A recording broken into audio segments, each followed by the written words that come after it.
انصاف کیا ہے؟ انصاف ہے کہ میں محروم ہوں، میرے میں ٹیلنٹ ہے، میں یہ کر سکتا ہوں لیکن مجھے اپرچونٹی نہیں مل رہی، اور اس کی وجہ یہ ہے کہ میرے پاس طاقت نہیں ہے، سفارش نہیں ہے یا پیسہ نہیں ہے، تو اس طرح قوم کے وہ نوجوان بچے اور بچیاں نیچے جانا شروع ہوتے ہیں۔ آپ کی سوچ آپ کو عظیم انسان بناتی ہے۔ آپ کی سوچ بڑی کیسے ہوگی؟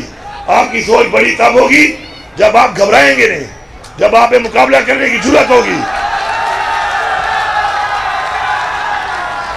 باقی فیلئر جو ہے زندگی میں، یہ یاد رکھیں، آپ اسٹوڈنٹس ہیں، کل ہماری آپ اس قوم کا مستقبل ہیں، اپنی فیلئر سے سیکھیں۔ ضروری نہیں کہ کہیں پہ آپ کو ناکامی ہوتی ہے تو اس کا مطلب یہ ہے کہ آپ اس کے بعد نا امید ہوں۔ ہمارے اسلام میں بھی نا امیدی کو حرام قرار دیا گیا ہے، گناہ ہے نا امیدی۔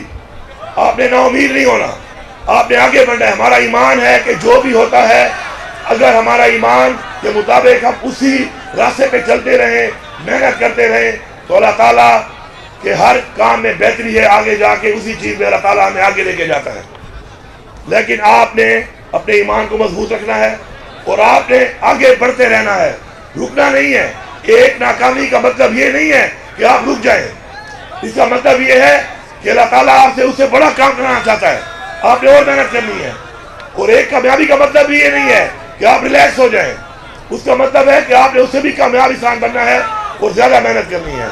تو محنت کا کوئی بھی متبادل نہیں ہے، محنت کرنے کا، یہ یاد رکھیں آپ۔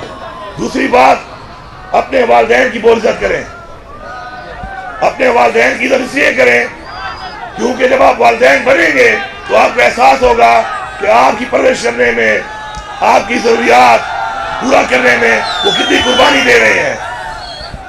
اس کے علاوہ نماز پڑھا کریں، نماز پڑھیں، کیونکہ اگر آپ اللہ تعالیٰ کے سامنے سجدہ کریں گے تو اللہ تعالیٰ کسی اور کے سامنے آپ کو نہیں جھکنے دے گا۔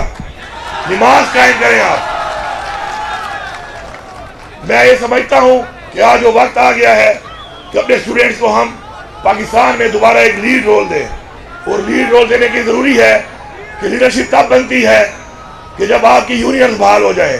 تو میں یہاں پہ اعلان کرتا ہوں کہ اس صوبے میں انشاءاللہ ہم اسٹوڈنٹ کو بحال کر رہے ہیں، اور ہم آپ کو باقاعدہ طور پہ بحال کر کے یونینز کو آپ کو پورا موقع دیں گے کہ آپ ایمرج کریں، اپنی یونینز کے ذریعے اپنے جو مسائل ہیں، اپنا جو حق ہے وہ لینے کے لیے سرکاری طور پر آپ کو اختیار دے رہے ہیں۔ انشاءاللہ بہت جلد ہم جو ہے اس صوبے میں اسٹوڈنٹ یونینز کو بحال کر رہے ہیں۔ میں آخر میں یہ کہوں گا کہ یہ جتنا بھی انشاءاللہ کام ہو رہا ہے، یہ کام عمران خان کے ویژن کے مطابق ہو رہا ہے۔ ہماری وہ کمیاں جو ہم نے دیکھی کہ اس سے پہلے ہمارے ساتھ آ رہی ہیں مختلف شعبوں میں، ان کو ہم ٹھیک کرنے کی کوشش کر رہے ہیں۔ ہمارے وسائل اس وقت محدود ہیں، لیکن پھر بھی انشاءاللہ اپنے وسائل کو بڑھا کر انشاءاللہ جتنے بھی اقدامات ہیں وہ ہم کریں گے۔ اسکالرشپ آپ کی بڑھائی جا رہی ہے، آپ کو انشاءاللہ نیشنل انٹرنیشنل یونیورسٹیوں کے اندر اسکالرشپ کا سائز ہم بڑھا رہے ہیں تاکہ آپ کو موقع ملے جو ٹاپرز ہیں اور وہ وہاں جا کر اپنا بہتر سے بہتر تعلیم حاصل کریں، اور وہ تعلیم حاصل کر کے پھر آپ نے پاکستان کو فائدہ دینا ہے۔ یہ آپ نے ذہن میں رکھنا ہے، آپ کا ملک پاکستان ہے، پاکستان کا آپ پہ حق ہے، پاکستان نے آپ کو پہچان دی ہے، پاکستان نے آپ کو نام دیا ہے، پاکستان نے آپ کو شہریت دی ہے۔ اگر آپ پاکستان کے اندر اپنا تھوڑا 25 کروڑ ہماری آبادی ہے، اگر ہر انسان اپنا تھوڑا تھوڑا بھی اس ملک کے لیے لگائے تو 25 کروڑ عوام سے ملک کہاں سے کہاں جا سکتا ہے، لیکن اپنی ذات سے نکلنا پڑے گا۔ عمران خان نے ہمیشہ 3 باتیں کی۔ اس نے کہا خوف کے بت توڑ دو۔ خوف کا بت توڑنا کیوں ضروری ہے؟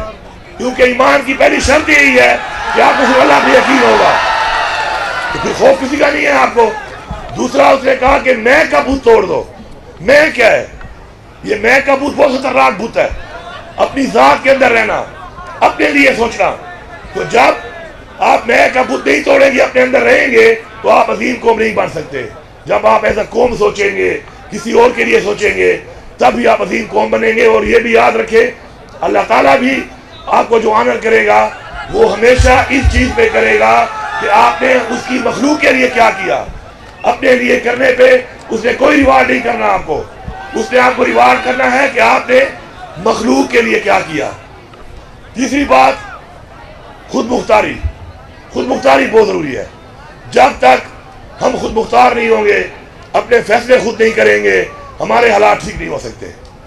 ہم نے خود مختار ہونا ہے، اپنے فیصلے خود کرنے ہیں. اس کے لیے ہماری حقیقی آزادی ضروری ہے. حقیقی آزادی کیا ہے؟ حقیقی آزادی یہ ہے کہ جس کی وجہ سے، وہ مانگنے کی وجہ سے آج عمران خان جیل میں ہے. اس ملک میں اگر آپ حقیقی آزادی مانگتے ہیں، اپنا وہ حق مانگتے ہیں جو آئین نے دیا ہے آپ کو، تو آپ کو جیلوں میں ڈالا جاتا ہے، آپ پر ظلم کیا جاتا ہے، آپ پر جیلیہ فیاضیں کی جاتی ہیں، آپ پہ جبر کیا جاتا ہے.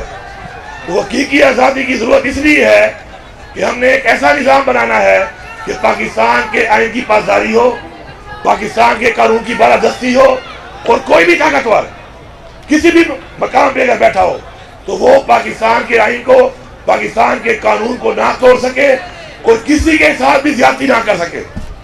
یہ ہے وہ حقیقی آزادی. انشاءاللہ ہماری یہ جنگ جاری ہے اور یہ انشاءاللہ جنگ جاری رہے گی، اور انشاءاللہ ہم یہ جنگ جیتیں گے، کیونکہ یہ جنگ ہماری ذات کی نہیں ہے، یہ جنگ ہماری قوم کی ہے، ہماری نسلوں کی ہے. انشاءاللہ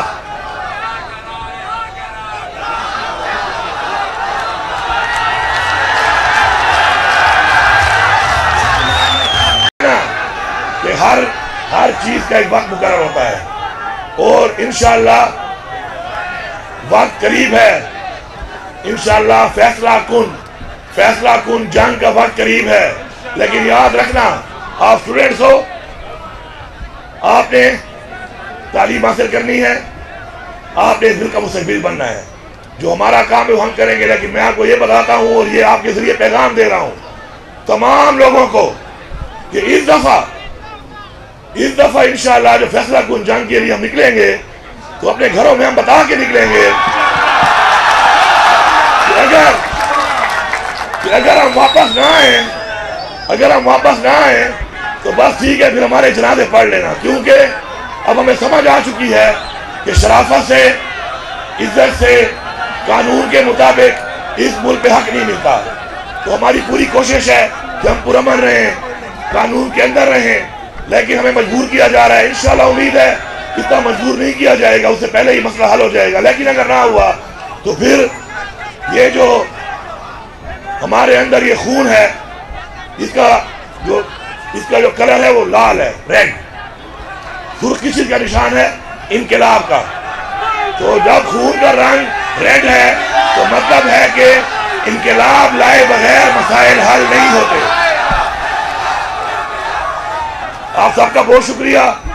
انشاءاللہ مجھے پوری امید ہے کہ آپ لوگ ایک بہترین قوم بن کر انشاءاللہ جب پاکستان کی دوڑیں سنبھالیں گے تو پاکستان کو انشاءاللہ عظیم اور بہترین قوم انشاءاللہ بنائیں گے.